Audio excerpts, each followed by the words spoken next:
guys, and welcome back to my channel. If you guys are new here, my name is Nisha and this is my 1-month-old Tasai James. So in today's video, I am going to be telling you guys about my labor and delivery story. So there are some similarities between the first and the second one. However, my first labor and delivery, I was not on YouTube, so I didn't. Oh yes, I did. I ended up doing a video on it later. But anyways, so I wanted to do this video while it's fresh in my mind. I wrote my notes down on my laptop over here, so if you see me look, it's because I'm looking at my notes. Don't worry, fret not. Side is just waking up from a nap, so he's going to be joining us. We'll see how long that lasts. So if you guys want to hear about how we brought this beautiful one into the world, then stay tuned, guys. So, as most of you guys know who have followed my story, I am a PCOS success. I'm not sure if I had it the first time I was pregnant, but I did confirm that I had PCOS this time. As you guys were following along with me, we have been trying for 13 months after getting my next Panan removed. In the month of June, we actually conceived. I was tracking my cycle, and I'll insert those videos. I'll leave the link to the playlist down below and up there in the cards of our journey to baby Tasai. So the only thing that I had before pregnancy and during pregnancy was hypertension, which is also known as high blood pressure. I had it with my first as well.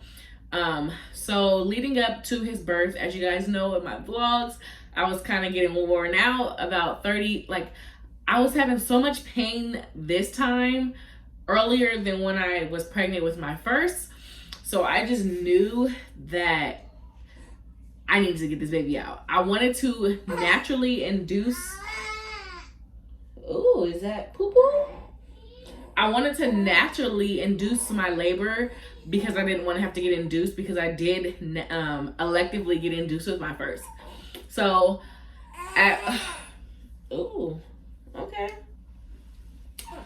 my 37-week appointment, hold on guys, let's get him situated.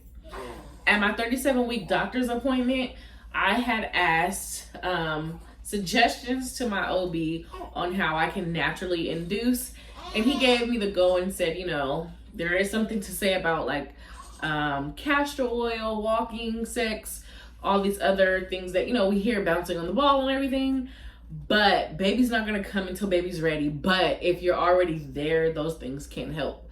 So he basically said, if I want to, I can go ahead and try it, but there's no guarantee because baby's going to come when baby wants to. So at my 37 and 38 week doctor's appointment, my blood pressure was a little bit high. So what they did was they let me chill for an hour, and then they retested my blood pressure. Now, he said at my 38-week doctor's appointment, if the pressure was still high, then he would go ahead and induce me. I was originally due March 3rd, so I had my 39-week doctor's appointment on February 27th. So I went in with the intentions of asking for an induction for leap day so that he can come March 1st or March 2nd. Yeah. So I get there to the appointment, and I'm like, Dr. Johnson, I am ready to have this baby. And I had asked to be induced the last 2 appointments, so I didn't think he was going to. So he was like, your pressure's high. Let's go ahead and induce you. And I was like, wait, what? Really? So basically, so I was like, wait a minute before we go. Let me have you check the baby's heartbeat and check me again and see if I've dilated anymore. Because at the previous appointment, I was 1 centimeter. He checked, I was still 1 centimeter, and baby's heartbeat, everything was good. So we went to labor and delivery, and before going, we prayed and everything because I was just so nervous about leaving my first, which is Tamir, and he's 3.5, and just all of that. So when I got there, it was a Thursday. They weren't busy, but all of a sudden they got really, really busy once I got there. So they inserted my Cervidial at 7 p.m. because I was not dilated or anything. I was at a 1. So basically Cervidial is to soften your cervix. So they inserted that at 7 p.m. and they left it in for 12 hours. So during those 12 hours, it's supposed to get things started. If nothing happens, then they'll do another 12 hours. For me personally, with my first, within those 12 hours, my water broke. This time, nothing happened. So At 7 a.m. in the morning, before my nurse left, she checked me again, and she was like, if I can feel like a 2 or 3, then we can start Pitocin. So she did another cervical check, which, my God, them cervical checks hurt. She did the cervical check, and she was like, okay, we're gonna start you on Pitocin. So Pitocin goes up to 20, and they start you like every couple hours, they increase it. So they put me on Pitocin. However, overnight, I had some high blood pressure readings, so they also put me on magnesium. So magnesium, she said that it can make me very hot and bothered. But yeah, so they started me at magnesium so this is February 28th. At 6 a.m. they gave me the magnesium for my blood pressure, and my contractions were between 2 to 5 minutes apart. But I wasn't really feeling, like when I felt them, I was just like breathing through it. So they increased it. The doctor came back around 12 o'clock, and she asked me she wanted me to check again. She checked me, and I was about a 4. So there wasn't any activity really going on. So they got really busy. So she left me from like 12 to 5 p.m. The nurse did, and she came back and she was like, do you want to check? And I'm just like, not really, because it hurts really, really bad. So she checked me again. I was at a 5.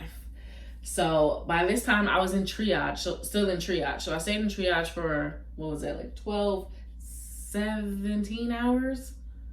17 hours I was in triage or something, which is a small room. And I'll go ahead and insert a video of how small triage is. So they finally moved me to a regular room around 5:30. 5:35 is what I have here. At 5:35, they moved me to a regular room, and I went to go use the bathroom for the last time before they did the did they already do the? No, yeah, before they did the catheter and everything, and then I saw my mucus plug. So by this time, I was already remember I told you guys that the Pitocin goes up to 20? I was already at a 14 out of 20, and they were like, do you feel those contractions? And I'm like, yeah, but they're not too bad. I'm just breathing through them, which is crazy for me because I have a low pain tolerance, guys, like a low pain tolerance. So I wasn't really feeling anything. So at this point, I'm scared because I'm still 5 centimeters, and I'm just like, oh my God, like they're gonna give me a C-section, and I don't want a C-section. I don't want to be cut.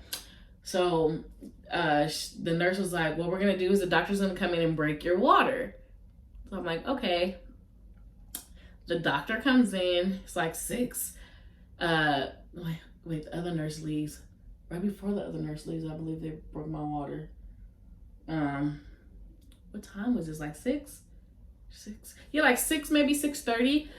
6 o'clock. She comes in, she breaks my water. I instantly feel these contractions. Now, I had been feeling the contractions before, but they were like breathable. These ones were like, oh, heck no. So they were like, let me know when you want the epidural. 2 minutes later, I looked at Tay and I was like, which is my husband, I was like, babe, no, I need the epidural now. So they call for the epidural. He comes in, he's rude as hell. Guys, this man was rude. Because you have to like stay still. They want you to put your neck up, but it's a weird position. And then I'm a busty girl, and then I have the bump. It was just a hard situation. So anyways, I got the epidural. It worked immediately. I couldn't feel anything, thank God.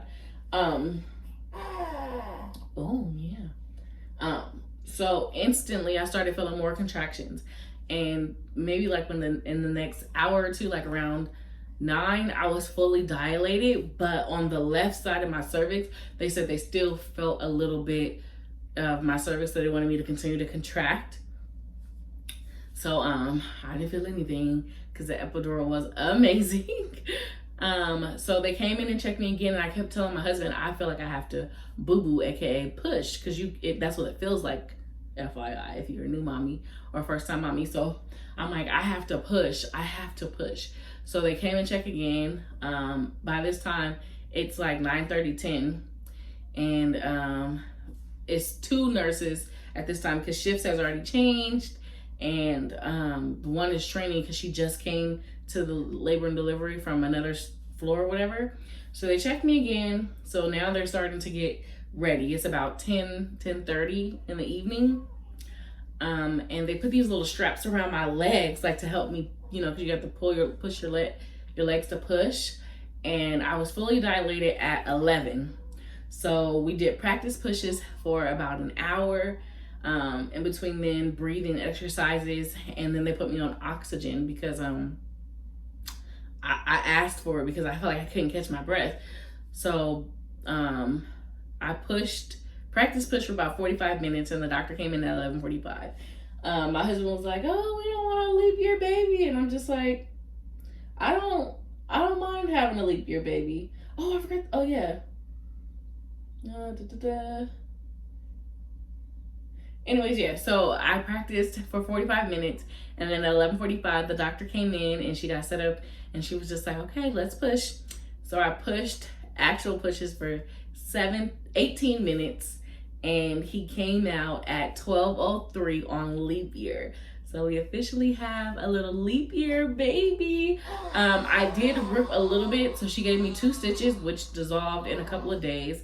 I didn't really feel any different like I thought it would. I've never had stitches like ever on my body. So when she said it, she was like, "I'm gonna have to, give you 2 stitches." She was like, "But don't worry, they'll dissolve." I was like, okay. Didn't feel anything. The part that hurted the worst for me was getting the cervical checks. Those hurt like hell.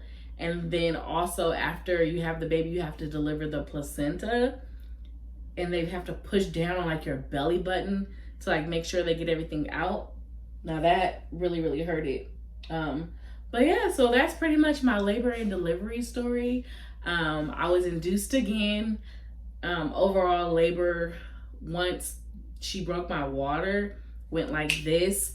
If the nurse didn't leave for like that 4 or 5 hours to see if I dilated, I probably would have had him on the 28th. But I feel like God does all things for a reason. He is here. He is healthy. He was born 6 pounds, 9 ounces, 20.55 inches. As you hear, he grunts. He makes a lot of noise, especially like when he's nursing. He nurses like a champ. Immediately after delivery, he went on my nipple with no problem. He is amazing. I couldn't ask for a better baby. I truly couldn't. Like, he makes these little grunt sounds, but he's really not a crier unless I take too long to feed him or like he's been in the car seat for too long. But other than that, yeah, that's my labor and delivery story. It went perfect. I mean, yes, I would have wanted it to go like, faster, but my body did what it needed to do, and it blessed me, and God blessed me with this amazing baby boy. So if you guys have any questions, or if I missed anything, or like a question that you guys like wanted to hear specifically about that I may have went through, make sure that you guys leave it down in the comment section, and I will catch you guys in the next video. Peace. It's my time to fly.